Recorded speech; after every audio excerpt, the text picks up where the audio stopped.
video we will discuss what to take with you when walking the dogs. So some gear for yourself, some gear for the dogs.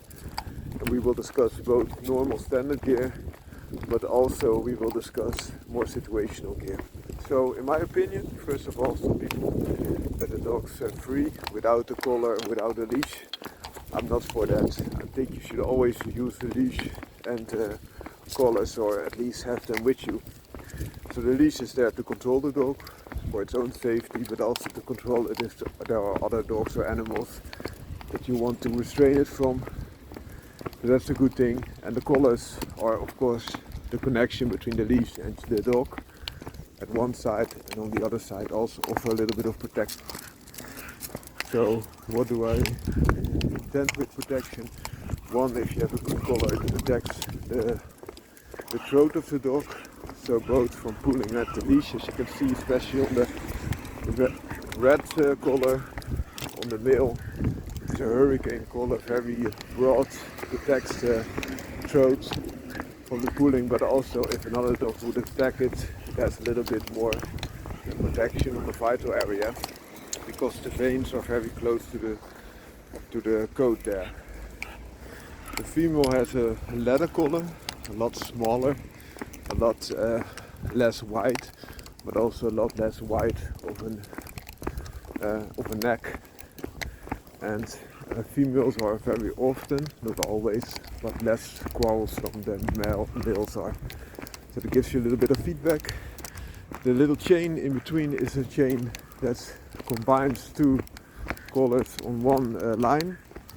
So that's very handy if you have two dogs or even more and that you want to have one hand free. You can use this span and still control them.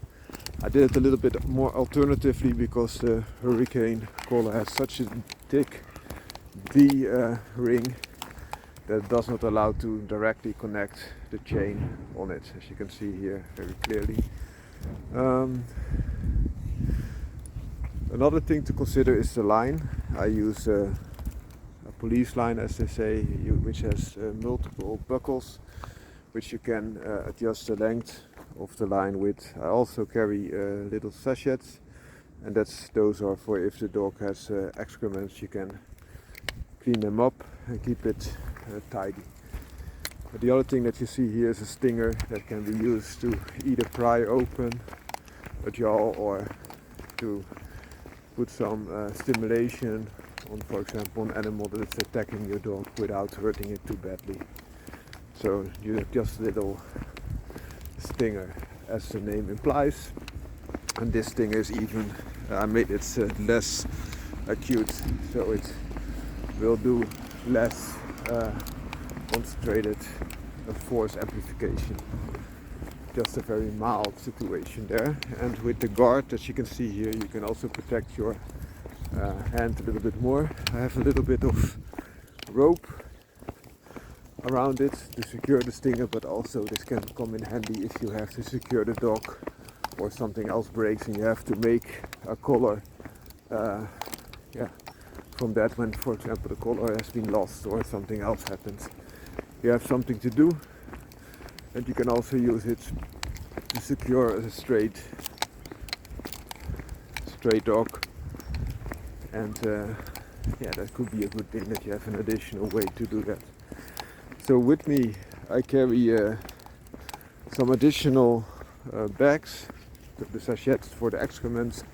Once this one is empty, I still have another one. Also on the line I have one additional for quick release, so that's beneficial. Always carry good shoes, I recommend that. I'm not saying that you cannot do it on bad shoes, but this makes it a lot more pleasant. And a pants that is not that dandy, so if other dogs approach you and stand up against you, this is not going to ruin your pants, so that's a good thing. A good jacket is also a good thing because it protects you against the elements, and if you have dogs you go out in good weather, but also dogs and cats weather. If it's raining dogs and cats. Also I have with me a little brake stick. I will show you this later.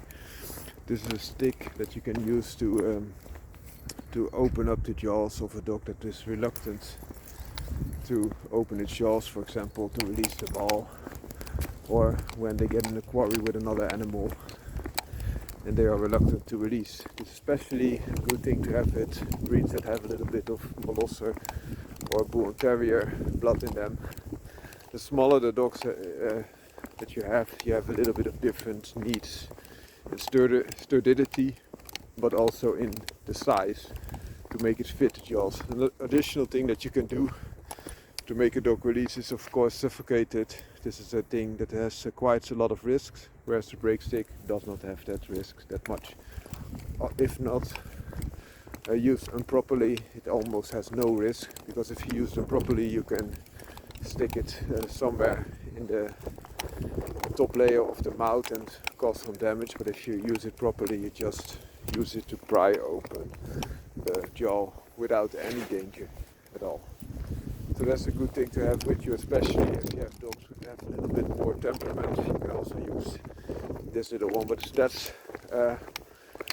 less good at starting because it is quite wide to begin with, but it can be useful nevertheless. That are the main attributes that you can use. If you look at the coat that you have, you can also beanie on your head, so to protect you a little bit. It's easy with a beanie that you can just put it on the heating again, even when it's soaked, and it will be dry and ready for the next turn. Also, if you have a coat with a hoodie, this is perfect as well, as you can see. So some examples. I also recommend for your clothing not too light coloration, because if you have very light coloration you will find it oftentimes dirty. So that being said, I already mentioned a lot, but if you go for larger walks I recommend to bring something to eat for yourself, but also for the dogs, and something to drink. Normal water is the best normally, and you also have solutions that have a little bit of drinking bowl attached, and this could be helpful to not waste water. Additional things could be that you have a little bit of first aid kit. That's especially when you're hunting a bigger factor. But then it's also good to have a collar that you can locate the dogs, especially when they go on the ground, so you see where they are. And also you have protective vests, especially against walk hunting.